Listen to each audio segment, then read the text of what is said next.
At 2:17 in the morning, your body makes a decision without asking you. It pulls you out of deep sleep, forces your eyes open, and sends you walking in the dark toward the bathroom. You think it's your bladder. You think it's age. But what if I told you this pattern often begins hours before you even lie down? And what if the reason you keep waking up is something you're doing every single evening without realizing it? This is one of the most overlooked patterns I've seen after decades working with older patients. Nighttime urination is rarely just a nighttime problem. It's a delayed reaction, a consequence. The body responding to signals that started earlier in the day, especially in the final hours before sleep. And the people who suffer the most from it are often the ones who believe they're doing everything right. There was a patient in their late 60s who came in completely drained. Not sick, not in pain, just exhausted. They hadn't slept through the night in months. Every 2 hours, like clockwork, they were waking up. Their energy was gone. Their focus was slipping. Even their mood had changed. They assumed it was aging, something they had to live with. But when I looked at their routine, I noticed something small that changed everything. Every evening they followed the same habit. After dinner, they would sit down, relax, and drink what they believed were healthy fluids. Tea, sometimes infused water, occasionally juice. Nothing extreme. Nothing that seemed harmful. But that simple habit was quietly telling their body to produce more urine at the exact time they were trying to sleep. The human body doesn't randomly wake you up at night. It responds to patterns. And when fluid intake happens too late in the day, especially combined with certain compounds found in common drinks, your kidneys continue working at a higher rate while you sleep. That means your bladder fills faster. And once it reaches a certain point, your body has no choice but to wake you up. Not gently, but abruptly, pulling you out of the most restorative stage of sleep. This is where most people get trapped. They focus on the symptom, not the cause. They think the problem starts when they wake up. But in reality, the problem started hours earlier, when the body was given signals that made uninterrupted sleep almost impossible. And unless that pattern is interrupted, the cycle repeats every single night. Now I want you to think carefully about your own evening routine. What are you drinking after dinner? How late are you consuming fluids? Because even small amounts, if taken at the wrong time, can completely change how your body behaves during the night. And more importantly, certain drinks don't just add fluid. They stimulate the bladder, increasing urgency and frequency without you even realizing it. And this is where things begin to escalate, because waking up once might seem harmless. Twice becomes frustrating. 3 or 4 times starts to affect your entire day. Your brain never fully reaches deep rest. Your body never fully recovers. Over time, this leads to fatigue, slower reaction time, increased risk of falls, and even problems with memory and concentration. This is not just about sleep. This is about how your body functions as a whole. Because when sleep is constantly interrupted, everything else begins to suffer quietly in the background. And the longer it continues, the more difficult it becomes to break the cycle. But here's the part most people never hear. In many cases, this pattern can be reduced dramatically with just a few simple adjustments. Not medication, not complicated routines, just small changes that work with your body instead of against it. And the first of those changes starts with understanding exactly what you are doing in the hours before you go to bed. There is a very common mistake that almost guarantees you will wake up at night, and most people repeat it every single day without questioning it. It feels harmless. It even feels healthy. But for your body after 60, it creates the perfect conditions for nighttime urination. That mistake is not just drinking too much. It's drinking at the wrong time and choosing the wrong type of fluid. Many people believe that staying constantly hydrated in the evening is beneficial. They sip water while watching television. They drink tea to relax. They might even have a glass of something light before bed. The intention is good. The execution is the problem, because your body does not process fluids instantly. What you drink in the evening often becomes what wakes you up in the middle of the night. Here is what happens inside your body. Your kidneys are responsible for filtering your blood and producing urine. During the day, this system works at a certain rhythm. At night, your body is supposed to slow that process down. There is a natural shift that helps you sleep for longer periods without interruption. But when you introduce fluid too close to bedtime, especially in larger amounts, you override that natural slowdown. And it gets worse depending on what you drink. Caffeine is the obvious one, but many people forget that it hides in more places than just coffee. Tea, even some types labeled as light or natural, can still stimulate your system. And beyond caffeine, there are substances that irritate the bladder directly. Artificial sweeteners, acidic drinks, even certain fruit-based beverages can increase urgency without you realizing it. I've had patients who insisted they only drank water in the evening, yet they were waking up multiple times every night. When we looked closer, the issue wasn't just the type of fluid, it was the timing and the quantity. Drinking large amounts within 2 or 3 hours of going to bed forces your body to deal with that volume during the night. There is no way around it. Your bladder fills and eventually it wakes you up. Now here is where a simple change can start working almost immediately. Instead of focusing only on how much you drink, shift your attention to when you drink. Try to front-load your hydration earlier in the day. Drink more in the morning and afternoon and begin reducing your intake as the evening approaches. By the time you are within 2 to 3 hours of bedtime, your fluid intake should be minimal. This does not mean dehydrating yourself. That's a mistake some people make when they try to fix this problem. They stop drinking altogether, and that creates new issues. Dehydration can lead to headaches, dizziness, and even worsen bladder irritation. The goal is balance, not restriction. You want your body to be well hydrated during the day, so it doesn't need to compensate at night. Another detail that makes a significant difference is what you do right before going to bed.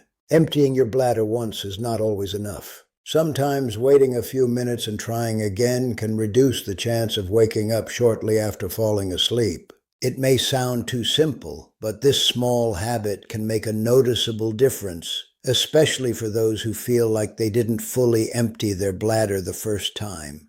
There is also something called fluid redistribution that many people are not aware of. During the day, especially if you spend long periods sitting or standing, fluid can accumulate in your legs. When you lie down at night, that fluid returns to your bloodstream and is processed by your kidneys, increasing urine production. That means even if you didn't drink much before bed, your body is still generating fluid internally.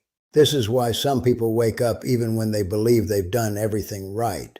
The solution here is surprisingly simple. Elevating your legs for a short period in the evening, even for 15 to 20 minutes, can help your body process that fluid earlier before you go to sleep. It reduces the amount your kidneys have to deal with during the night. All of these factors work together: timing, type of fluid, body position, and daily habits. And when they are misaligned, your body responds by waking you up. Not because something is broken, but because it is doing exactly what it was told to do based on your routine. The good news is that when you start making these adjustments, your body also responds quickly. Many people notice improvements within just a few nights. Not perfect sleep immediately, but fewer interruptions, longer stretches of rest, and a gradual return to a more natural rhythm. And that alone can begin to restore your energy, your focus, and your sense of control over your own body. There's another mistake that almost nobody suspects, and it quietly makes nighttime urination worse even in people who believe they already fixed their fluid intake. It has nothing to do with how much you drink. It has to do with what you eat in the final hours of your day. And this is where things become even more deceptive, because many of the foods responsible are considered healthy. Certain foods naturally increase urine production or irritate the bladder, especially when consumed in the evening. Fruits with high water content, for example, may seem like a light and harmless option after dinner. Watermelon, oranges, grapes, even apples can contribute more fluid than you expect. When eaten late, they add to the total volume your body has to process during the night.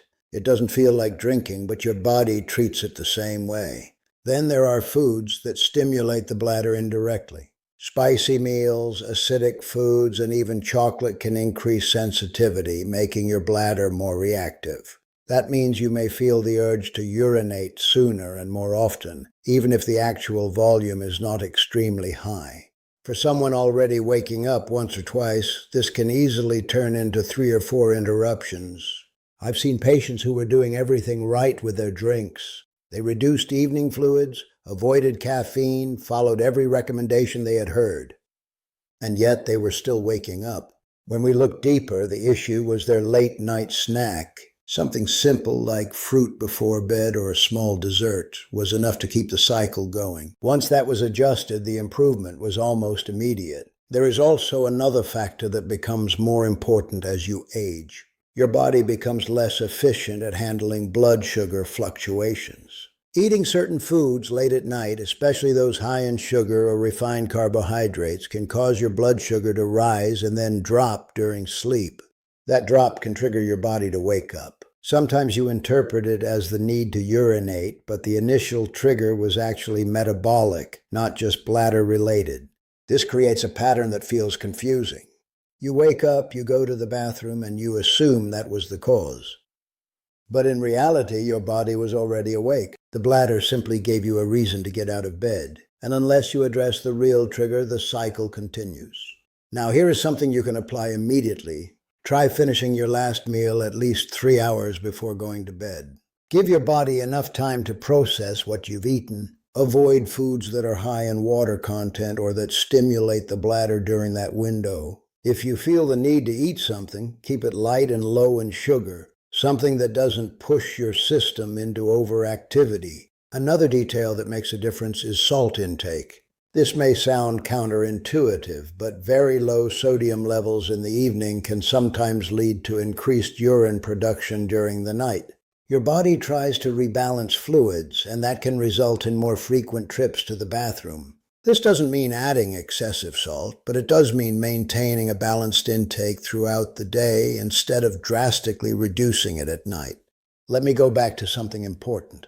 The body is always responding. It is never acting randomly. Every interruption in your sleep is a signal, not just an inconvenience. And when you start looking at your habits in a more complete way, not just what you drink, but also what you eat and when you do it, you begin to see how all these small choices add up.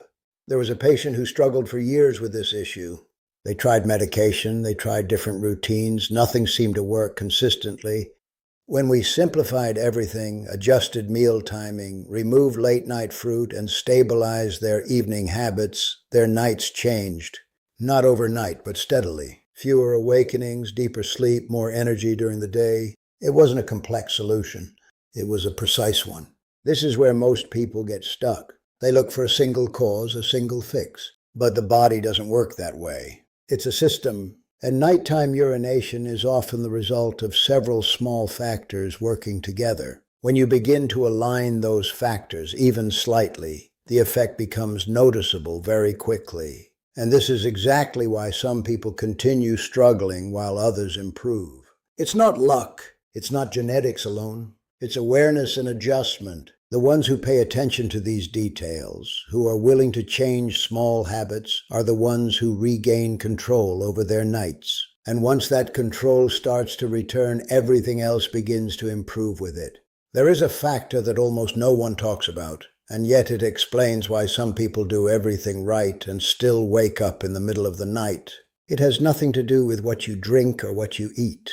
It has to do with where fluid is stored in your body during the day and what happens to it when you finally lie down. As you go through your day, especially if you spend long periods sitting or standing, fluid naturally begins to accumulate in your lower body. Your legs, your ankles, even your feet can hold small amounts of fluid without you noticing. It doesn't feel like much. It doesn't seem like a problem. But your body keeps track of it. Then night comes. You lie down, and suddenly gravity is no longer keeping that fluid in your lower body. It begins to move back into your bloodstream. Your kidneys receive that signal and start processing it. And the result is simple: more urine production, exactly when you are trying to sleep. This is why some people wake up even if they barely drank anything in the evening. They assume they did everything correctly, but their body is still producing fluid internally. It's not coming from a glass. It's coming from their own circulation. I've seen this happen many times. Patients would tell me they stopped drinking early, avoided all the usual triggers, and yet nothing changed. They felt stuck. But when we looked at their daily routine, we found long periods of inactivity, sitting for hours or standing without movement. Their legs were quietly storing fluid all day and releasing it all at night. Now here is where a very simple adjustment can make a powerful difference. Elevating your legs for a short period in the evening can help your body redistribute that fluid before you go to sleep. You don't need anything complicated. Sitting or lying down with your legs slightly raised for 15 to 20 minutes is often enough to encourage that fluid to return to your circulation earlier. And when that happens earlier, your kidneys process it earlier. That means less work during the night, less pressure on your bladder, fewer reasons for your body to wake you up. There is also another detail that becomes more important with age. Your circulation is not as efficient as it used to be. Your muscles don't pump fluid back toward your heart as effectively, especially if you are less active. This makes fluid retention more likely and nighttime urination more frequent. Movement during the day plays a bigger role than most people realize. Even light activity, walking, gentle stretching, or simply changing positions regularly can help your body manage fluids more efficiently. It doesn't have to be intense. It just has to be consistent. I had a patient who started doing something very simple. In the late afternoon, they would take a short walk and then spend a few minutes with their legs elevated before dinner. That was it. No drastic changes. But within days, they noticed fewer interruptions at night. Within weeks, they were sleeping for longer stretches without waking up. This is what makes the difference between treating the symptom and understanding the system. When you only focus on the bladder, you miss everything else that contributes to the problem. But when you look at how your entire body manages fluids, you start to see where the real leverage is. There is also something else you need to be aware of. If you notice swelling in your legs that doesn't go away, or if the problem persists despite making these adjustments, it's important to speak with a medical professional. Sometimes underlying conditions can contribute to fluid retention, and those need to be addressed properly. But in many cases, the issue is not something serious. It's a matter of habits, timing, and how your body is being supported throughout the day. Small adjustments in movement, posture, and routine can create a noticeable shift in how your body behaves at night.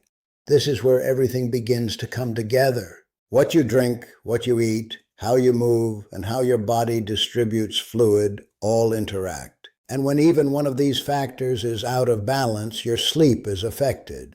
But when you begin to align them, even gradually, your nights start to change. And once you experience a longer stretch of uninterrupted sleep again, you realize just how much it matters.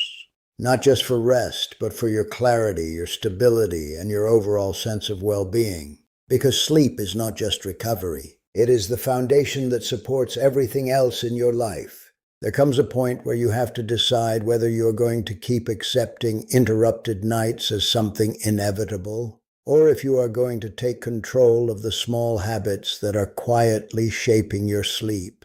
Because what we've talked about here is not complicated. It's not something that requires expensive treatments or drastic changes. It's a series of small adjustments that, when combined, can completely change how your body behaves during the night. And this is what I've learned after years of watching people age in very different ways. The ones who maintain their energy, their clarity, and their independence are not necessarily the strongest or the healthiest in the traditional sense. They are the ones who pay attention, the ones who notice patterns, the ones who are willing to adjust before a small issue becomes a permanent problem. Nighttime urination might seem like a minor inconvenience at first, something you can ignore, something you can adapt to. But over time, it begins to take more from you than you realize. It fragments your sleep. It drains your energy. It affects your balance, your focus, your mood. And slowly, without making a lot of noise, it starts to interfere with the quality of your life. But the opposite is also true. When you begin to reduce those interruptions, even slightly, everything else starts to improve. You wake up feeling more rested. Your mind feels clearer. Your body feels more stable. Your confidence returns in ways that are difficult to explain until you experience it again. So here is what I want you to do. Not next week. Not someday. Tonight. Pay attention to what you drink in the evening. Notice what you eat before bed. Take a few minutes to elevate your legs. Give your body the conditions it needs to rest without interruption. These are not big actions, but they are powerful ones when done consistently. And most importantly, stop assuming that waking up multiple times every night is something you simply have to accept. Your body is not working against you. It is responding to signals. And when you change those signals, your body responds differently. There's no single switch that fixes everything instantly. But there is a direction, and every small adjustment you make moves you closer to a night where you sleep longer, deeper, and without constant interruption. That is not just comfort. That is health. That is stability. That is control. I've seen people go from waking up 3 or 4 times a night to sleeping almost uninterrupted, not because of medication, but because they understood what their body needed and made the decision to act on it. And once they experienced that difference, they never went back to their old habits. Because when you finally sleep through the night again, you realize something important. You realize how much of your life depends on it. Your energy, your patience, your ability to move confidently, your ability to think clearly. It all starts there. So take this seriously, not with fear, but with awareness. Your body has been working for you for decades. It deserves your attention now more than ever. And the way you care for it in these small daily moments will determine how well it supports you in the years ahead. And I want you to do one more thing. After you apply these changes, come back and pay attention to what improves. Notice the difference in how you sleep, how you feel, how your day unfolds. Because once you see that change for yourself, you'll understand that this was never just about waking up to use the bathroom. It was about taking back control over one of the most important parts of your life.